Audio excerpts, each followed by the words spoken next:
People, Deluded, I'm back again.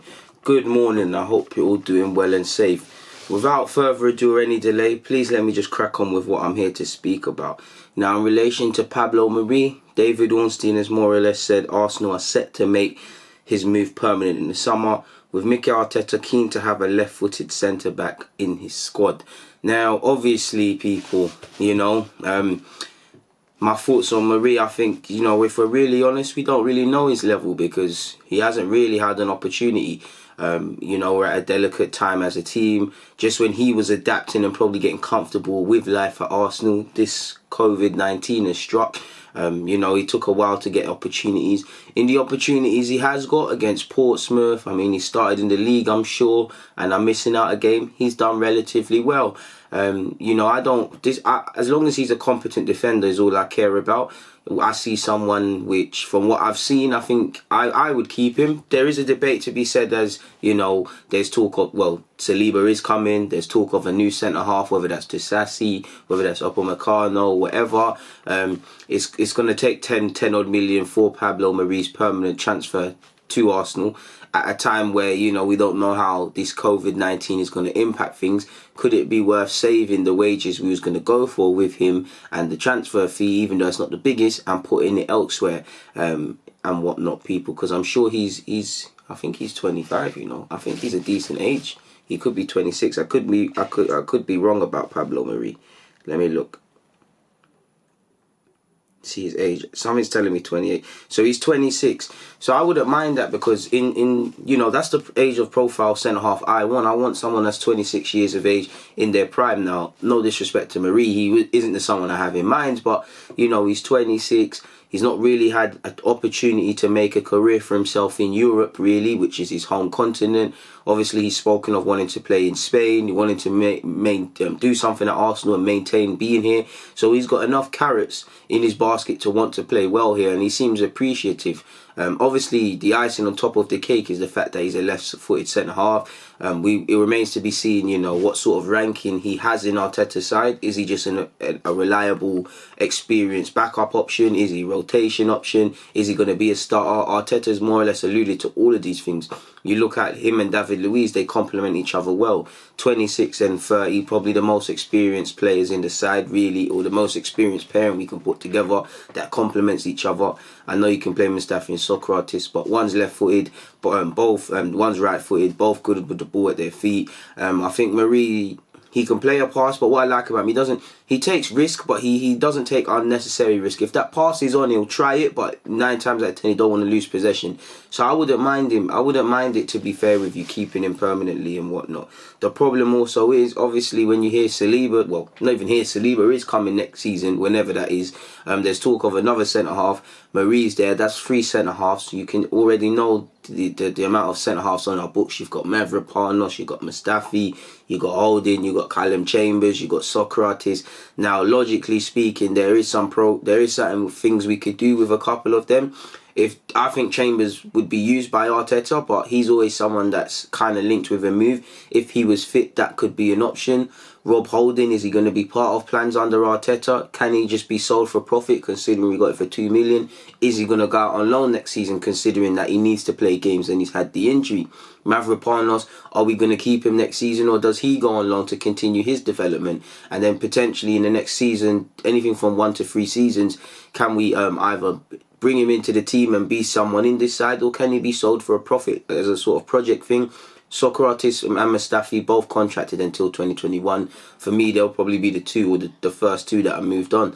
But considering how Mustafi's obviously been utilised by Arteta, everything's up for air. He could keep him for another season and let him run down his deal. Who knows, people? I wouldn't mind it. Again, Arteta, I do think there's a need for a left-sided centre-half for obvious reasons, but I'm not like other fans. I'm not, first and foremost, I just want defenders who are comfortable. If you're good on the left, you can be good on the right. Nobody makes noise when it's a right-footed centre-half on the left-hand side, so why do they do the same? Obviously, it's a bonus to have a left-footed centre-half in a natural position. If we can get that, which Marie is, or get someone else like that, granted, but for me it's not the icebreaker. What I want first and foremost is someone that knows how to defend, someone that relishes defending, someone that likes defending. Because there's a lot of centre-halves in today's day and age, I don't think they like defending, they're concerned with other aspects. So I want that. I want his positioning to be good. Obviously, with the modern day and with Arteta, how he wants to play out from the back. And in fact, credit to Emre, really, that's one good thing Emre did, implement playing out from the back. You have to be comfortable with the ball at your feet or have some sort of standard with the ball at your feet. And I want that. Marie himself, as you lot know, he wants to make it at this club. He's offered some additional thoughts. He said, I think I've found a big club, a traditional club that likes people who fight with them. I'm going to try to do my best to get a lot of points, a lot of victories, and enjoy with the club and fans going towards our objectives. We talk every day with my other teammates because we need to discuss a lot of things. With Mikel, I talk with him maybe once a week or 2 weeks. We watch games together and talk about how we can improve as a team and individuals. And what Marie said in that second paragraph more or less mirrors what a lot of people have said. And we never know when the season starts, but if we can do as much tactical training, as much video analysis, as much as we can within the context of being confined to our homes and things like that, and only leaving for essential travel, it can put us in you never know what it can put us, what position it could potentially put us in. And considering the fact that Arsenal don't have the biggest budgets and things, and obviously this COVID thing, I'm keen to see the impact it has on our business in the transfer market, because as I do think we need a centre-half, 2 midfielders, potentially an inside forward as well, / wide man that can play out there, and you need to assess Aubameyang and stuff, but is it realistic to assume Arsenal are going to spend 100 million this summer? Because that's where it normally coming around to people, or it's slightly more than that. I'm not too sure. So I don't think all the areas will be addressed. But moving forward, Charlie Nicholas has said to Sky on Martinelli, he's a big player, so I don't know why I'm just including this for the sake of it. He said he has the potential to replace Aubameyang. The signs with him are pretty similar. He's young, but that doesn't matter. If people look at how he finishes, you see a cool and clinical aspect. Klopp was raving about him for a reason. And I share all of these thoughts. I think Martinelli has that. But what people need to do is be easy with this young player. I think what he's benefited from and is that, you know, very little people knew about him, really and truly. So it's been a breath of fresh air. I do believe Martinelli's going through the honeymoon period where he can do no wrong. And people aren't necessarily looking at his performances with all positive scrutiny sort of thing, because when he went to the right hand side in one game, he was really ineffective, and I know he's better on the left or up front, but as someone who's got a lot of potential, that's something he's got to learn. He's not all the way there yet, sort of thing. You know, I do think he should have got more opportunities, definitely in hindsight under Emre, but there's got to be a reason as to why he was easily blooding him in. There's got to be a reason why, to a slight degree, he's lost his space out the side with Arteta. We know Arteta went with Lacazette for a while, then he went with a striker in Eddie Nketiah, Aubameyang's on the left. So, you know, somebody has to miss out. And, you know, Martinelli's his first year, so it's not really a dire need to be a starter, but we need to allow him to develop. What I don't want is placing, again, he's a top player, but I don't want to place unnecessary burdens on these shoulders. I don't want it to be a thing where I back Martinelli to develop and become that player, but if you're asking me, you know, next season straight away Aubameyang leaves, we're not buying another striker or relying on Eddie Nketiah and Martinelli, I think that's a tough ask. I'll support them. Martinelli's shown he can score goals, but you know, you're looking at Aubameyang, that's 20 league goals minimum, touching 30 odd in all competitions. Martinelli's got the ability, but he's a young man, he's 18. He's going to go through moments where he's out of form, where he's not done it yet, credit to his consistency, but there's going to be times where, you know, naturally he just has a bad game, or he's going through bad form, or, you know, there might be some psychological aspects to consider. You know, if he's playing 38 league games or close to that, you've got to remember, for a young man who's relatively fresh to professional football, that's a tough ask, playing 2-3 times a week, high intensity and whatnot. So there's a risk of injury, there's a risk of obviously burnout and a loss of form as a result. And again, Eddie is not the focus of this vid, but the same goes for Eddie. I'm sure they would both relish it and both want to take it on because they're playing games, but I do think it would be unfair. I'd back both of them to chip in with goals and have respectable returns, but I think currently it would be a massive burden, and I don't think fans would turn. I think most fans can recognise he'd be a young man doing his things, but they will stop looking at him as a young man. They'll look at this, you know, you're technically the replacement for Aubameyang. I believe Martinelli's a cold-blooded killer in front of goal, and he's cerebral in all aspects of football. I think he could be, you know, Alexis Sanchez when he was false nine. I think that's Martinelli. I think Martinelli can be a top player. I think one day he's destined for Madrid, Barcelona, all of these teams. I think he's got world-class potential, and I'm sure you do too, but we need to be easy and allow him to develop. We need to facilitate the best environment to allow him to grow, to allow him to make mistakes, to allow him sometimes, because like I said, he's going to have wobbles.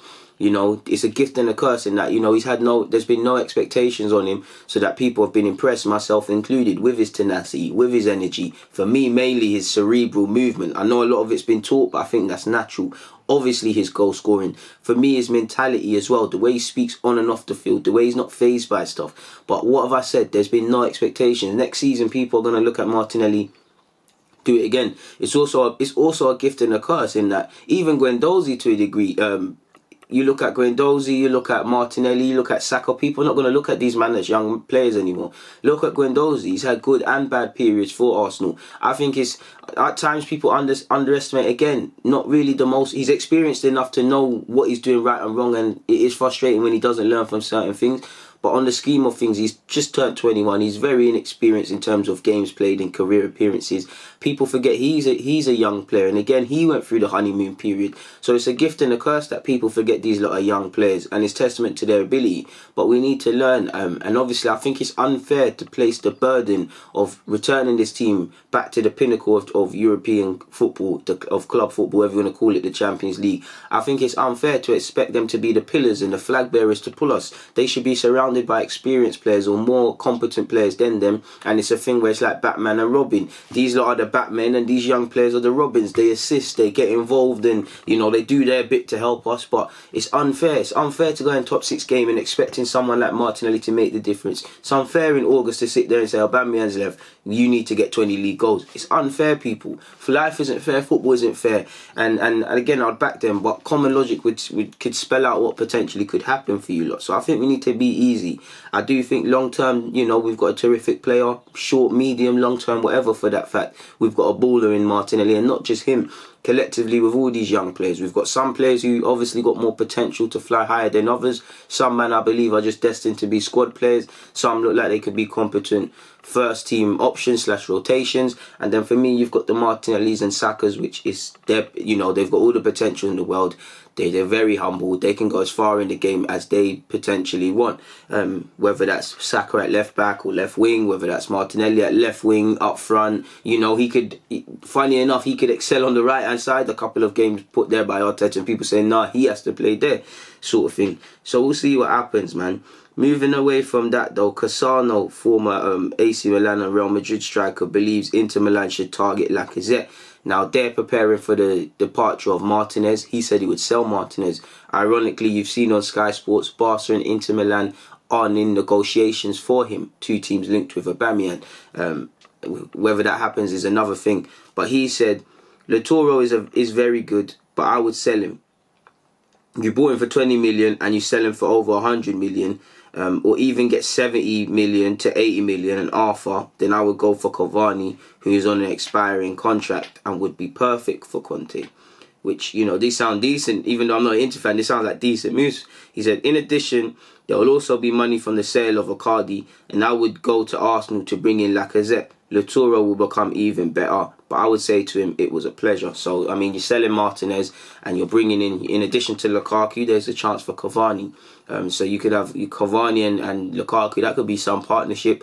You know, there's also Lacazette. I'm sure Lacazette would relish Inter Milan. I mean, Lacazette's older than me, but I'm old enough to remember when Inter Milan is still a powerhouse. But, you know, when Inter Milan was Inter Milan, like, I still have in my head Inter Milan, AC Milan, subconsciously, are still up there with the Madrids and things. And they are in terms of prestige. Obviously, current day, they're not.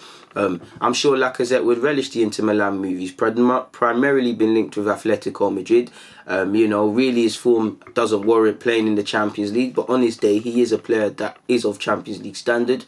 Obviously, Inter Milan is Inter Milan. He's old enough to remember when they were in their heyday. And, you know, it's still a big club. Italian way of life at 28, you know, it could be somewhere to settle down with your... Again, I don't even know if Lacazette has a family, but his family... again, he's 28. Again, he's not on the wrong side of 30 just yet. But, you know, playing in Italy can extend your career. It's a different league. It's a different way of life. again, Champions League. Probably not going to win Serie A, but I guess you're expected to at least challenge or put in a fight against Inter Milan, against Juventus, being Inter Milan, to try and win that title. So he'd be technically joining a team that's trying to fight for the title. Evidently, Arsenal are not. And to be fair, if they offered us 50 million euros or whatever we paid for Lacazette, I'd be up for it, really, just because of his form. If this time last year, you probably could have gotten a little bit 10, 20 million on Lacazette, but football's a fickle game and things like that, people. So we'll have to see what happens in that regards. But in relation to specifically Pablo, Marie, Martinelli and Lacazette for this vid, I've got nothing more to add, so I'm going to get out of it. It's always a pleasure. DG.